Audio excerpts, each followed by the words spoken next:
Hello there, welcome to another episode of Simply Nerdy. I'm your host, Steven. I'm joined today by Anthony. Hey guys. We are here to talk about the Indie Direct. You heard my reactions and my thoughts, so we're here to hear from Anthony. As well as a few other things after that.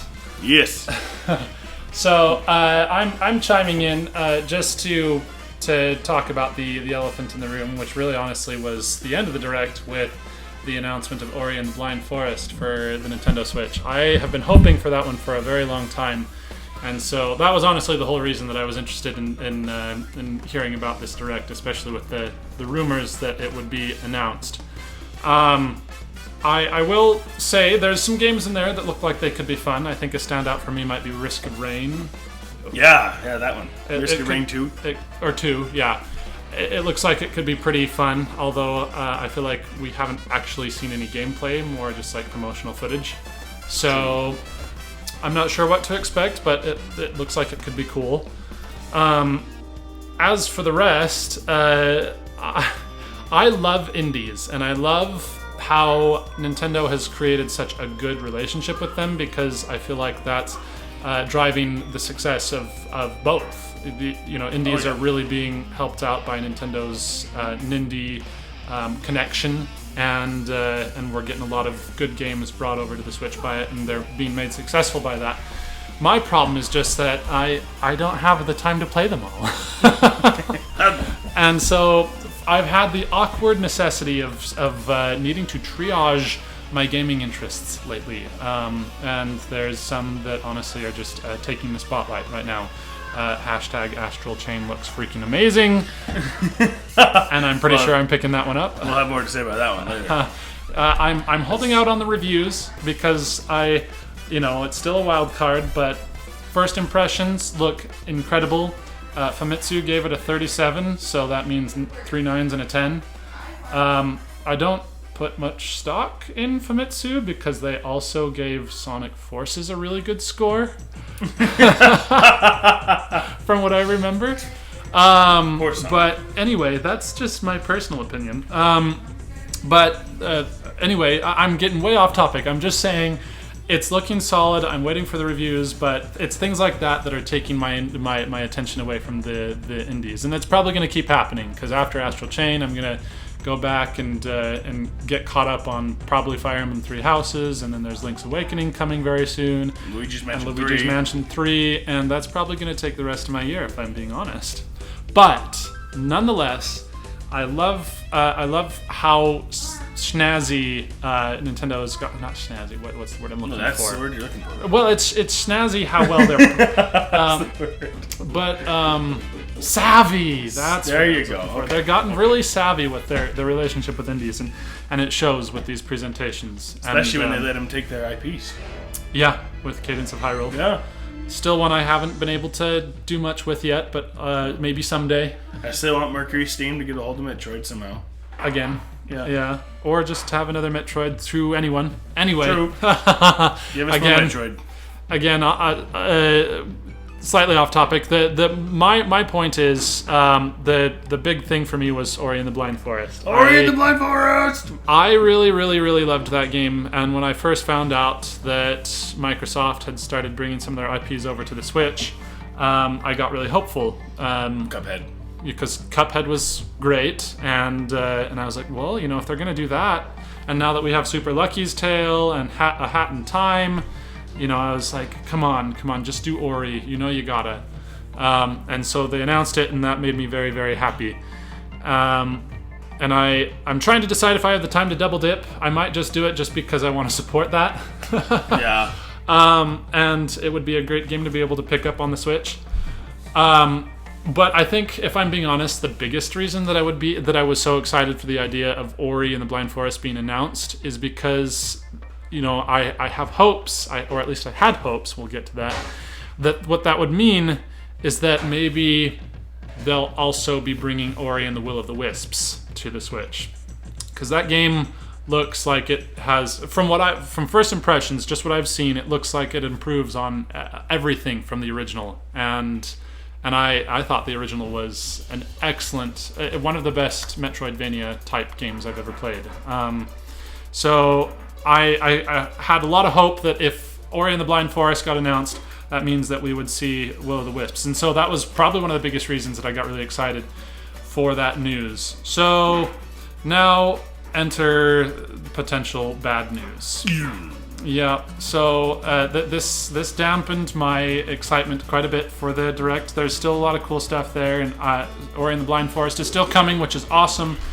But then Microsoft apparently came out with a statement indicating that they have no plans to bring any other of their first party. Did they say first party? Something about their exclusives. First party, but Not first party, exclusives to the Switch or any other consoles. And so now I'm sitting here thinking, wait, so you did all this, you brought all of this excellent material over, and I mean, like, we're totally going to prove to you that Ori and the Blind Forest is going to do freaking amazing on the Switch. Game Busters. I mean, honestly, and you've already said, you know what, we're not going to do anymore? I mean, come on. Will of the Wisps is such a dead ringer for the Switch. Both of those games are.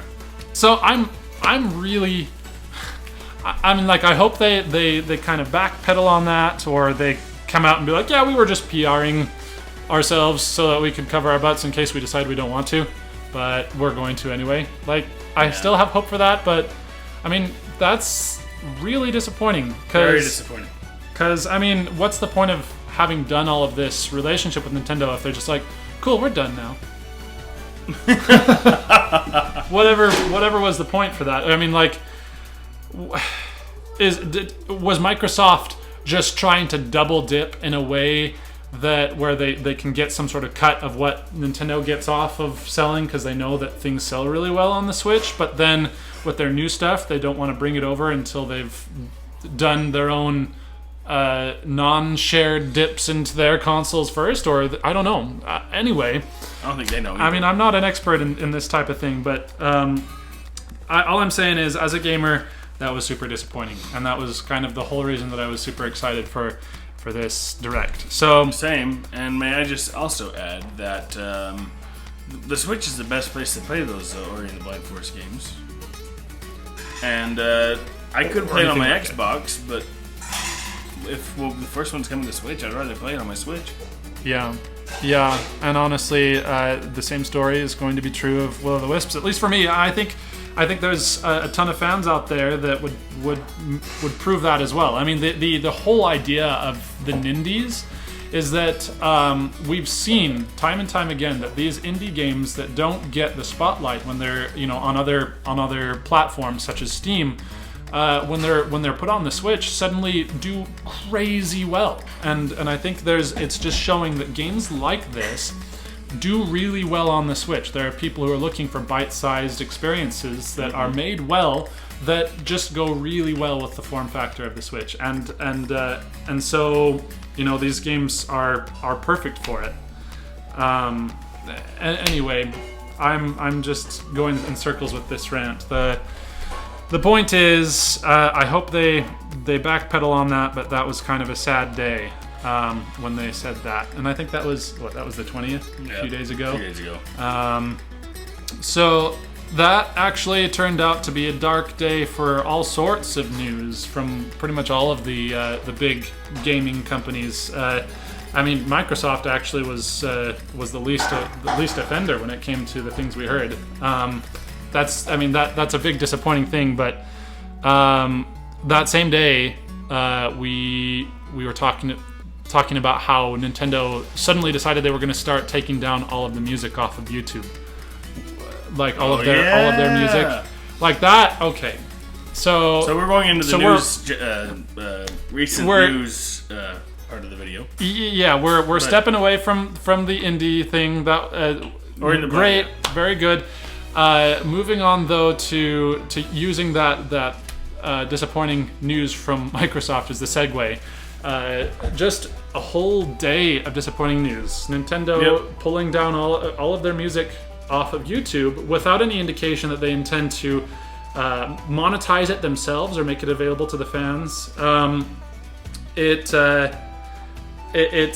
There's a lot of really good music. If I'm gonna be honest here, most of my listening is video game music, and I am primarily a Nintendo fan, which means most of it is Nintendo music. And so, with them not having made really any way for us to be able to purchase these music, right? Like, it's nowhere.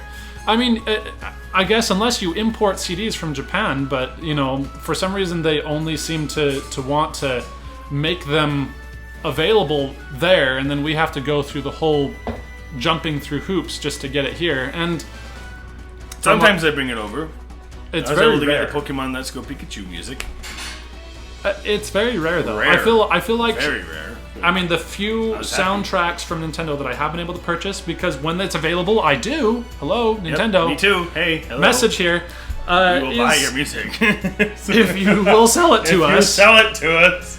My problem is the only soundtracks I've really been able to get is by buying limited editions of upcoming releases. Like Smash 4 for the Wii U, Smash Wii U. I bought both the 3DS and the Wii U versions, and that got me the soundtracks. The problem is that That was hard to get too. By Super the way. hard. And I did the same thing. Luckily, I did the same thing and got it too. But that was that. Let's not do it like that, please. No. Nintendo. Just put it on iTunes. and then there's like Breath of the Wild. I did the same thing there. Just a 24-track CD. Come on. Like, they make it super hard to get their soundtracks, and then when they do It's very give it to them, selective. it's very selective. And there's like, this is missing most of my favorite songs. Yep. And so it's just a situation where Nintendo is, they're perfectly Or- within their rights to be They doing are. this. They are. But they're not making it possible for us to listen to their music. We want to give you money so we can listen to this stuff. Come on. Or they bundle it in a special edition with their games, which sell way fast. And so I think they've done that before as well. People want the soundtrack, buy the game, the soundtrack, and some of this, merchandise along with it, or you don't get the CD. I have to punch people in line at Walmart Just just so I can get the CD of music. Right. So that was an exceptionally dark day for Nintendo fans, and there have been a lot of people talking about that. I think some of us are kind of hoping, and I've heard a lot of rumblings around the internet about this. A lot of us are hoping that this is kind of preceding some sort of new move Nintendo plans to do to actually do what we're asking for and monetize their music through, I don't know, some sort of streaming service, whether they upload it to existing ones like Apple Music or other things like that, or if they make their own system. I mean, the fact that they're being so militant about this suddenly out of the blue. After they said, you can use their IPs if you use the music and video footage as long as you're putting your own creative flair to it. Which I guess these YouTubers are not doing.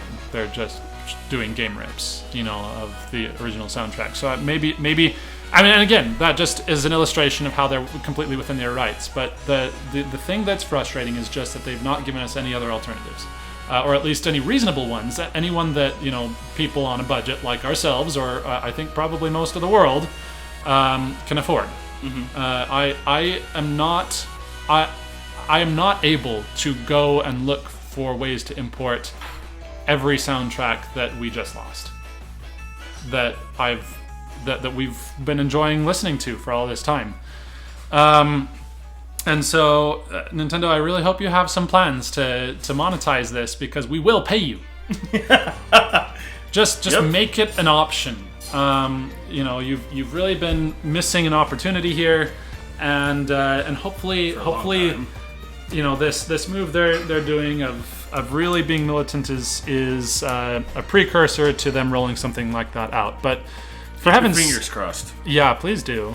But for heaven's sake, But do it. Why not just let the fans know, hey, we're doing this because we're gonna do our own thing now, and then we could be like, oh, okay, we'll breathe easy because we know we can still listen to these, and yeah, absolutely, we will pay you. But right now they're just like, we're taking it down.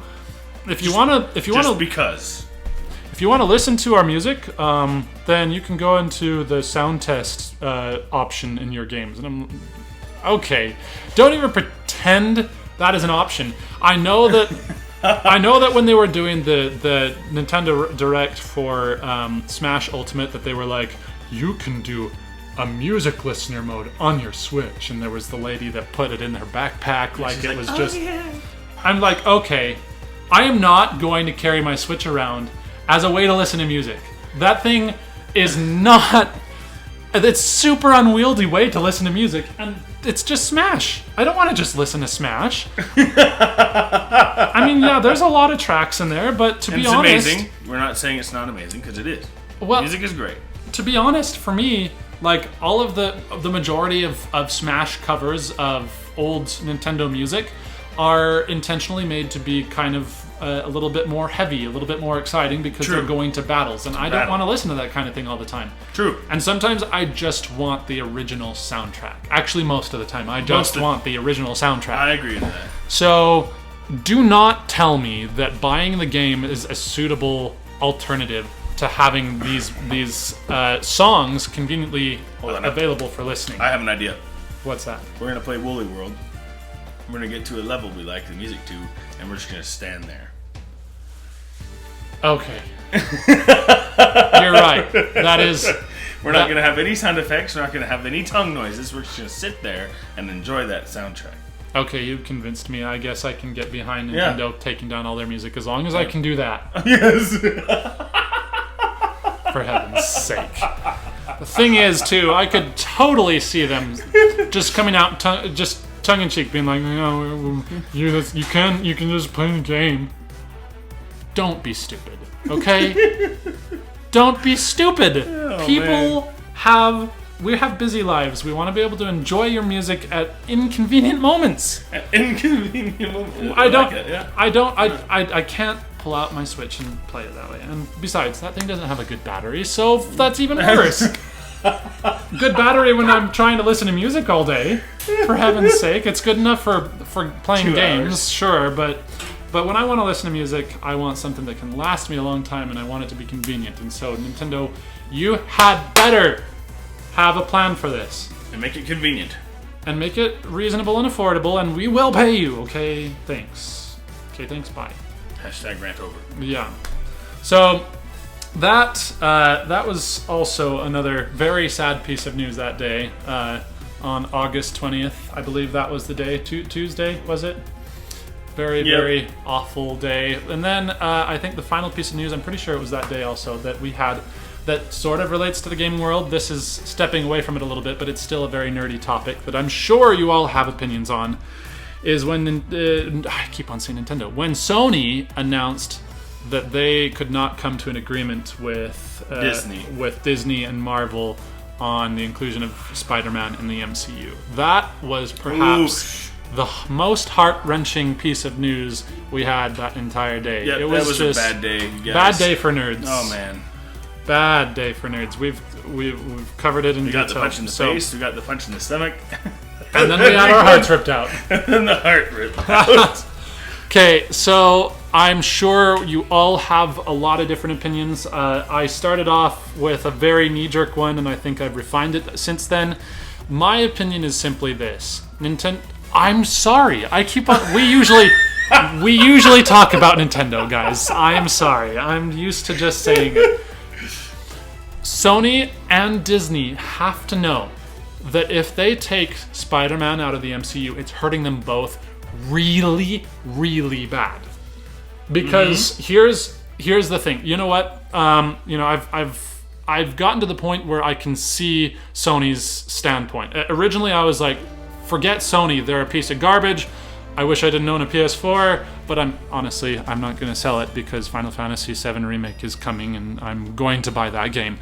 But that was my initial reaction, as I was really upset with Sony. But now I've started to realize that, you know what, Disney in a lot of ways is at least as guilty as Sony, if not more so. They are a massive company that practically have a monopoly on the world, and they cannot be hurting for money. And for them to threaten essentially to cut this deal because they can't get a bigger cut of a very small portion of their overall earnings is disgusting and really, really overreaching.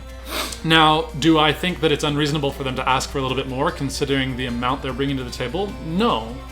But I think that the fact that they reportedly asked for 50-50 and wouldn't budge on that, and again, I keep on hearing rumors that, that initial report was actually inaccurate. It was more like 30 or something like that, 30-70. I don't know what's what.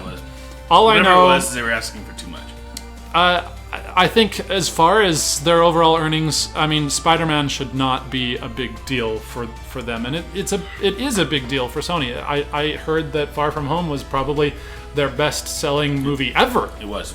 And so, like, it's a big deal for Sony, and I think Disney should grant them that. And I think maybe Sony should be willing to budge a little bit on things, but here's where I stand, and here's what really frustrates me, is that Sony ultimately, as the owners of the rights to Spider-Man, should understand that, in a lot of ways they have the final say here, and they should be willing to be maybe a little bit more willing to compromise. And again, you know what? I haven't looked into the financial side of this. Maybe that would really hurt their earnings. But here is my perspective. It's just the perspective of a fan, not a money analyst or anything like that. So, if you have more information on this, then understand that this is just my personal opinion. I think Sony is moving forward completely blind to the fact that that Far From Home's success is not a virtue of it being Spider-Man. It is a virtue of it being a story so well developed in a world that has already captivated fans' attention, and it was a very well made movie. I haven't actually seen it myself yet, but I've heard very good things. It's very good. And it was because of all of those factors that it did so well. And it's because it was in the MCU. That's what he's trying to say. That's a large part of it. That's why. Honestly, the MCU has been a very, very well put together series of stories that I've very much enjoyed, and I think that's a large part of why it's been doing as well as it has. Oh, you haven't seen the movie. No spoilers. Besides, we I was can't gonna have get spoilers into for a the big fans. detail here. No. I was gonna go. Steven, don't forget, there's fans on here who haven't watched it either, probably. All well, right. Okay, maybe I'm the only one. But All right, I was gonna say some major spoilers. All right, okay. Keep my mouth shut. But let's It was relevant to the video. I won't say it. I'm sorry. Dang it, man. I guess I could always walk out of the room and you include a huge spoiler warning for everyone who's listening. That's true. I can plug in. Okay, hold on. No, you're good. I'm good. You're not going to do it. Okay, No. all right. Anyway, but I mean that's the whole point too. If there's a lot of spoilery stuff to go around, then that means that what they're doing is essentially tossing all that out that they've built. Yep. Everything that they've done so far, it's another dead reboot. And you know what? I am saying this right now. 3 strikes, you're out. I am not like that. I agree. watching another Spider-Man reboot. Nope. I am not. And I'm sorry, let's just not fail to point out that driving my point home about it Far From Home not being successful because it's a Spider-Man virtue. What about the other 2 attempts? I mean, like, I know they were reasonably successful, but I mean, it's not like the best-selling movie that Sony's ever had level of successful. And I know that there's been a lot more divisive opinions on the previous attempts, the ones with Tobey Maguire, and then after that with Andrew Garfield. It's not a virtue of Spider-Man. It's a virtue of how well it's made and all that has been built so far. Okay. Yep. Disagree with me if you will, but then consider this. If they try to move forward with Tom Holland at this point as the mainline Spider-Man, and like they can probably still do a ton with the Spider-Verse, which was great. Oh, one of awesome movie. Really great. But if they try to continue forward with Tom Holland, everything they've done so far with the mainstream Spider-Man, but And Iron Man. cut out all of the MCU and then move forward as if none of that ever happened anymore, and I don't know how they're going to explain that. What, Nope. like this new I decided not to be an Avenger anymore, and I'm just going to be on my own now. or I don't know. Like I Everything's summed up hear in one little they're- sentence. I hear they're going to re-release Far From Home over Labor Day weekend with 4 minutes of additional material. Maybe What? that's what I read somewhere. It could be a completely false rumor. And you know what? Maybe I'm just being reactionary, but I wouldn't be surprised if it's true, if that's their way of being like, okay, we need to include some sort of scene here that explains how Spider-Man is suddenly no longer in the MCU. So at the end, he gets sucked into this horrible time portal that is irreversibly sends him into a different version of Earth, and there is no such thing as the Avengers, and he has to save this Earth, and he will never see his friends ever again. The end. And then that's how they explain it. Let me say this right now. Spider-Man, all future stories for Spider-Man will be gutted if he's out of the MCU. And I will not watch it. Yeah. Take heed, Sony. Take heed. That's true. I will not touch I don't know it with if I a will 10-foot pole because, Yeah. you know what? I have been invested in the story. The story. I don't care if it's Spider-Man or Spider-Pig. I want the story. And if you are going to end that, I'm going to end my Spider-Man. interest in it. Yeah. You're not getting my money. And Spider-Man's my favorite. And so that's why my initial reaction was, well, forget Sony. But let's also rewind a little bit and recognize that this is actually going to hurt Disney a lot too. If they try to pretend that the MCU is just as viable as it ever has been, while there's a giant Spider-Man-sized chunk ripped out of it, then they have got to be kidding themselves. Because, I mean, what? The latest movie in the MCU was Spider-Man, and all of a sudden he's gone? You're just going to kill him off? Or send him to an alternate universe, or But Thanos whatever. actually turned him into dust. And sorry, spoilers. he ended up keeping him that way somehow because time paradox. Time paradox. Yeah, I'm sorry. The MCU is going to be almost just as gutted. They're both going to be gutted equally, I think. I think so. And you know what? Maybe more so Sony. Well, but they could move in different directions. That's Honestly, the MCU still has so much. It has an entire another phase ahead of it that is going to suddenly going to be missing a major character. And you know what? To be honest, and maybe this is me just being the reactionary hashtag boycott Sony reactionary person that I felt like I was when I first heard this. But it almost ends my interest in the MCU as well.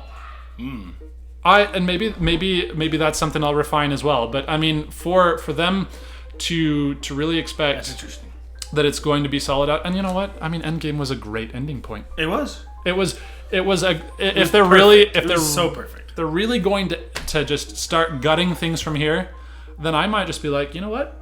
Endgame, I'm good. I've had my 10 years. I'm good. Yeah. Yeah. So watch it, Disney. Disney, I think, stands to lose more because honestly, right now, I feel like as far as movies go, Marvel is the thing that's really causing them to roll in it. Roll in the dough. Like, oh yeah. You know what? I'm sure there's plenty of other ways that they could make up for that if things really did fall through with the Marvel. If they make a good Star Wars movie. Let's not get on that. Okay. I am not expecting that to happen. Not after episode 8. Anyway, moving on. So we're bringing this all up just to tie it back into why we're talking about this in our Simply Nerdy channel. It's nerdy. Tuesday and was a bad day. It was. Okay? So That's why we're talking about all this. So keep your fingers crossed, first of all, finally, to bring it all home. That Microsoft goes back and says, you know what, never mind, we'll bring more. At least Will of the Wisps. At least. Nintendo starts making their music available to us through their own channel or means or whatever. I mean, for heaven's sake, just start posting it on your YouTube channel. That's simple enough. You own it. You own it. Put it on your stupid channel. And then please, Disney and Sony, come together and figure this out, because I don't know if this is just like brinkmanship, and you're just trying to push the other to accept your deal or whatever. But I'm sorry, Spider-Man needs to stay in, and you two need to come up with some way to keep him there, because otherwise I'm out. Yeah. And I don't know if I'm speaking for any of the fans.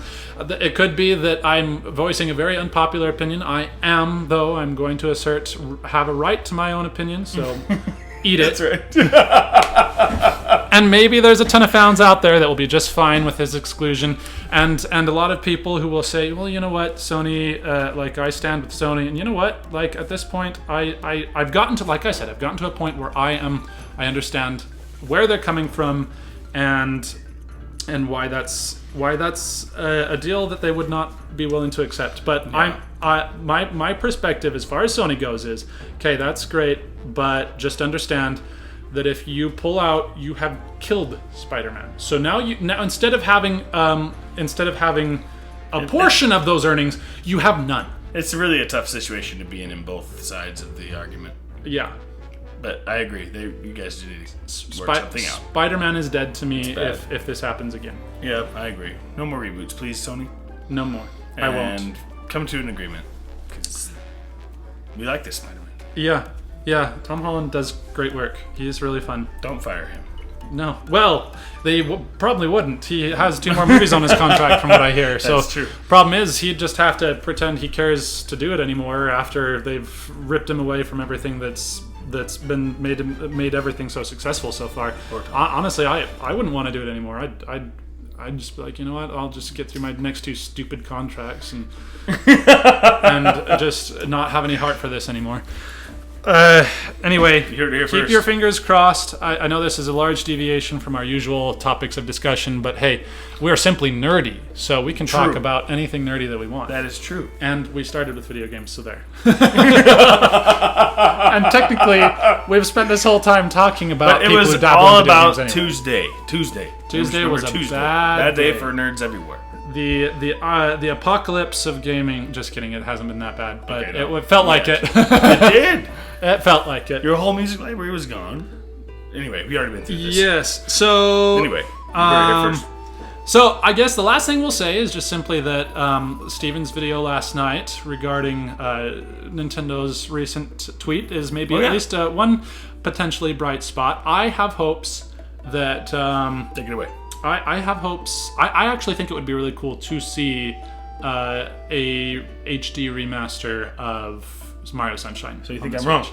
I don't know. Because they do say Odyssey and Sunshine, so maybe it is DLC. I think that they could. I wonder though if. Remember, you're a loser if you're wrong on the internet. That's not what I'm saying. That's not what I'm saying. My chances of being a loser just got a little higher. No. This is just my interpretation. I think it's obvious. I mean, they have to know when they make tweets like that that people are going to read into it, and when they use the words Odyssey and Sunshine in the same sentence, it sounds like it's a plug from one to the other.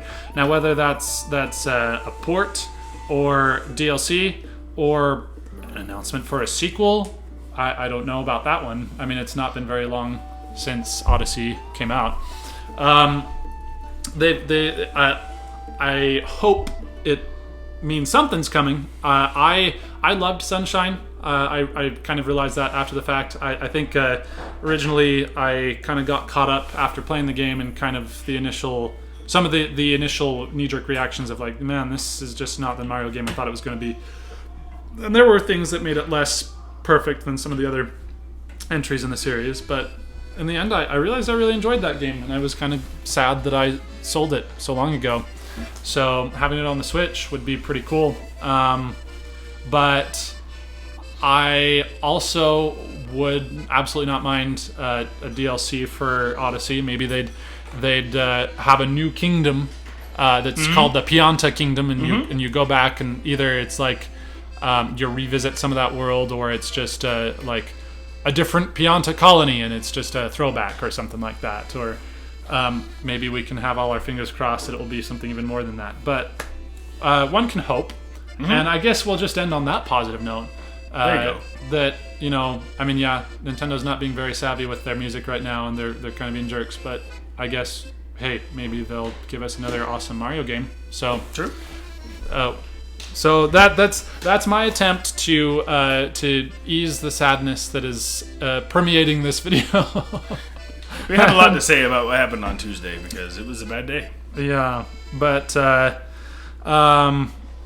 still, I mean, there's a lot of good on the horizon. I talked about it earlier with all the excellent games coming our way and how they're going to prevent me from probably being able to enjoy most of the indies we started off talking about, which makes me sad, but like I said, I've got to triage my games somehow. They're really good games. Yeah. Astral Chain is that one.